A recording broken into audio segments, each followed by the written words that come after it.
नमस्कार मंडळी, ऐका हो ऐका मराठी पॉडकास्टवर मी सावनी तुमच्या सगळ्यांचे मनापासून स्वागत करते.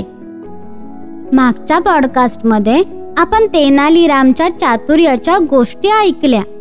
आजच्या पॉडकास्टमध्ये आपण तेनालीरामच्या हुशारीच्या गोष्टी ऐकणार आहोत. गोष्ट पहिली, तेनालीरामची हुशारी. विजयनगर एक संपन्न राज्य होते. त्याच्या आजूबाजूला शत्रू राष्ट्रांची कमी नव्हती. अनेक राज्ये विजयनगरवर आक्रमण करायचे. अनेक राजांना विजयनगर जिंकून आपापले राज्य विस्तारित करायचे होते. अशा प्रकारे विजयनगर सतत आपल्या शत्रू राष्ट्रांशी लढाया करायचे. महाराज नेहमी आपले मंत्री, अष्टदिग्गज यांच्यासोबत राज्यातील समस्यांवर चर्चा करायचे. त्यांना युद्ध, पैसा, सेना अशा अनेक बाबींची खूप चिंता असायची. एके दिवशी ते नेहमीप्रमाणे आपापसात चर्चा करत होते. महाराजांनी सर्वांसाठी सरबत आणि खाण्याची व्यवस्था करायला सांगितली. तेनालीराम सुद्धा या सभेत सहभागी होता. तो महाराज आणि इतर दरबाऱ्यांना खूप चिंताग्रस्त होऊन या सर्व विषयांवर चर्चा करताना बघत होता. त्याने एकही शब्द काढला नाही. तेनालीरामला वाटत होते की विजयनगरमध्ये युद्ध, पैसा इत्यादींवर चर्चा करण्याऐवजी इतर अनेक विषयांवर सुद्धा चर्चा होऊ शकते. युद्धामध्ये विजय मिळणे अत्यंत महत्त्वाचे आहे, परंतु म्हणून युद्धाला राज्य आणि दरबाराचा केंद्रबिंदू मानणे योग्य नाही. त्यांनी व्यापार, वाणिज्य, लोकांची सुविधा, कलेची जोपासना इत्यादी विषयांवर सुद्धा चर्चा केली पाहिजे. हे सुद्धा राज्यापुढील महत्त्वाचे विषय आहेत. तेनालीरामला महाराज आणि इतर दरबाऱ्यांना आपले म्हणणे समजावून सांगण्याचा एक उपाय सुचला. तेनालीरामला वाटले, असे केल्याने या सर्वांना इतर विषय सुद्धा दिसतील आणि त्यांचा ताण थोडा कमी होईल.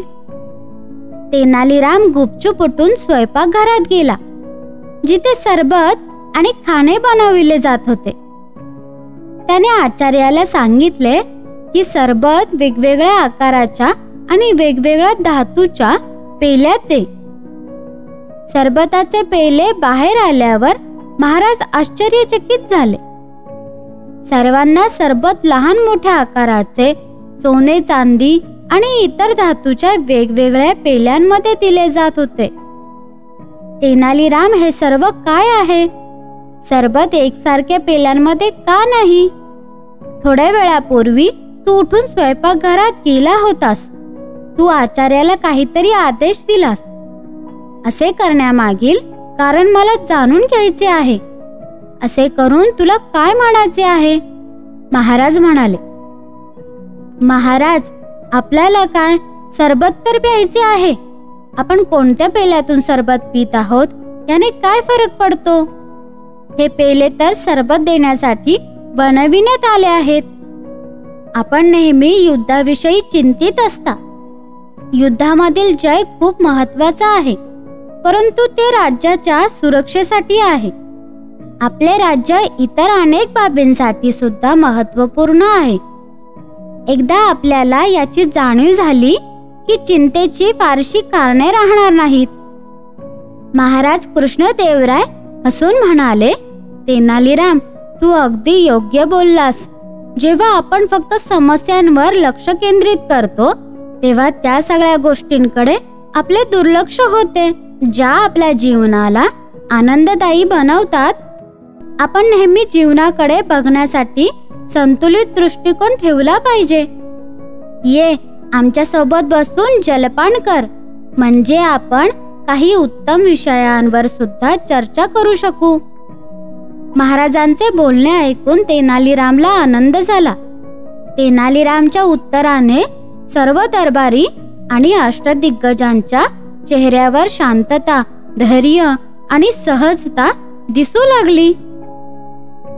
या गोष्टीत आपण ऐकले की तेनालीराम काहीच न बोलता राजगुरूंना आपले म्हणणे कसे पटवून देतो. सगळ्यात महत्त्वाचं म्हणजे फक्त युद्ध आणि त्याची चिंता इतक्याच गोष्टी राज्यासाठी महत्त्वाच्या नसतात. एका राज्याला प्रगत होण्यासाठी इतरही गोष्टी महत्त्वाच्या असतात. हे तेनालीरामने राजाला समजावून सांगितले.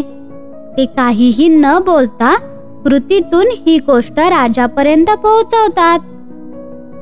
या गोष्टीतून आपल्याला शिकायला मिळाले की आपण आयुष्यातल्या फक्त समस्यांवर लक्ष केंद्रित करतो तेव्हा आपण आपले आनंदाचे क्षण अनुभवत नाही. त्यामुळे आपण जगण्याचा दृष्टिकोन बदलला पाहिजे. गोष्ट दुसरी, सर्वश्रेष्ठ माणूस. महाराज कृष्णदेवराय हे प्रजेची काळजी घेणारे न्यायप्रिय राजे होते. आपल्या प्रजेचे सुखदुःख जाणून घेण्यासाठी ते नेहमी नगरातून दौरा करायचे. त्यांना सुद्धा आपले कौतुक केलेले आवडत होते. परंतु ते अशा राजांमध्ये नव्हते की ज्यांना सतत स्वतःचे कौतुक ऐकायला आवडते. महाराज कृष्णदेवराय यांना नेहमी सत्य जाणून घेण्याची उत्सुकता असायची. महाराज वेळोवेळी तेनालीरामला असे काही प्रश्न विचारायचे की ज्यांची उत्तरे देणे कठीण होते. तेनालीरामही गोड बोलून आपले काम करून घेणाऱ्यातला नव्हता, तर तो पूर्ण इमानदारीने महाराजांच्या प्रश्नांची उत्तरे द्यायचा. एके दिवशी महाराज तेनालीराम सोबत नगराच्या दौऱ्यावर गेले. त्यांनी तेनालीरामला विचारले, तेनाली, सर्वात श्रेष्ठ माणूस कोण आहे? महाराज, आपणच सर्वश्रेष्ठ आहात. आपण या महान राज्याचे शासक आहात आणि दक्षिण भारतातील श्रेष्ठ आणि महान राजांमध्ये आपली गणना होते. तेनालीराम म्हणाला, माझ्याहून महान काय आहे तेनाली? महाराजांनी विचारले. महाराज, आपले राज्य आपल्याहूनही महान आहे. गोवा ते कटक, रायचूर ते दाओब आणि दक्षिण सागरापर्यंत राज्य विस्तारलेले आहे. केवळ विजयनगरच आपल्याहून महान होऊ शकते. तेनाली म्हणाला. हे ऐकून महाराजांना खूप आनंद झाला. त्यांनी विचारले, माझ्यापेक्षा आणि माझ्या राज्यापेक्षा अधिक महान काय आहे? महाराज, मी आपल्याला पुढे जाता जाता या प्रश्नाचे उत्तर देतो. तेनालीराम म्हणाला.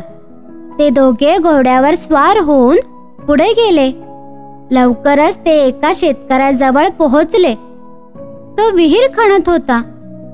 शेतकऱ्याने महाराज आणि तेनालीला पाहिले नव्हते, त्यामुळे तो आपले काम करण्यात मग्न होता. महाराज, हा शेतकरी आपण आणि आपल्या राज्यापेक्षा अधिक महान आहे. शेतकऱ्याला उद्देशून तेनालीराम म्हणाला. महाराजांनी विचारले, तेनालीराम, तू असे का म्हणालास? महाराज, तो गरीब आहे, तरी सुद्धा केवळ स्वतःसाठी नाही तर संपूर्ण गावाच्या सोयीसाठी तो एकटा विहीर खणत आहे. म्हणजे सगळ्यांना पाणी मिळेल. हा लोकांच्या भल्यासाठी चिंतित आहे. जो व्यक्ती स्वतःसाठी नाही तर इतरांसाठी सुद्धा जगतो तो खऱ्या अर्थाने सर्वश्रेष्ठ असतो. हुशार तेनालीरामने उत्तर दिले. महाराज म्हणाले, खूप छान तेनाली, तू अगदी बरोबर बोललास. अशी व्यक्तीच जगात सर्वात महान असते, जी स्वतःचे हित बाजूला सारून दुसऱ्यांच्या भल्याचा विचार करते, त्यांच्यासाठी काही काम करते. जसा हा शेतकरी एकटाच आपल्या कामात मग्न आहे. महाराज कृष्णदेवराय तेनालीरामचे बोलणे ऐकून प्रसन्न झाले. त्यांनी आपल्या मित्राला स्नेह आणि आभाराच्या नजरेने पाहिले. त्यांना ही गोष्ट कायम लक्षात ठेवायची होती. एक राजा असल्या कारणाने त्यांचे पहिले आणि शेवटचे कार्य हेच असले पाहिजे की ते आपल्या प्रजेला प्रसन्न ठेवतील आणि प्रजेच्या भल्यासाठी योग्य काम करतील. त्यांचा अहंकार आणि पैसा याला काहीही मूल्य नाही. तिथून पुढे जात असताना महाराजांनी आपल्या प्रजेच्या भल्यासाठी काय काय करता येईल याच्या योजना बनवल्या. या गोष्टीतून आपण ऐकले की तेनालीराम नेहमी खरी उत्तरे राजाला देत असतात.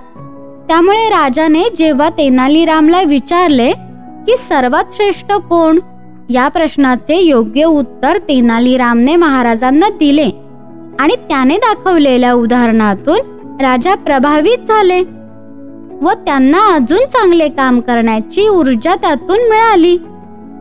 या गोष्टीतून आपण शिकलो की जो व्यक्ती स्वतःसाठी नाही तर इतरांसाठी सुद्धा जगतो तो खऱ्या अर्थाने सर्वश्रेष्ठ असतो.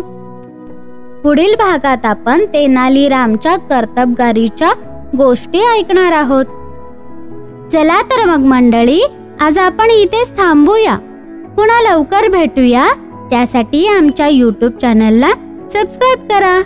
हा एपिसोड तुम्हाला कसा वाटला ते आम्हाला कमेंटमध्ये नक्की कळवा. तसेच आम्हाला Instagram आणि Facebookला फॉलो करायला विसरू नका. भेटूया पुढच्या भागात लवकरच.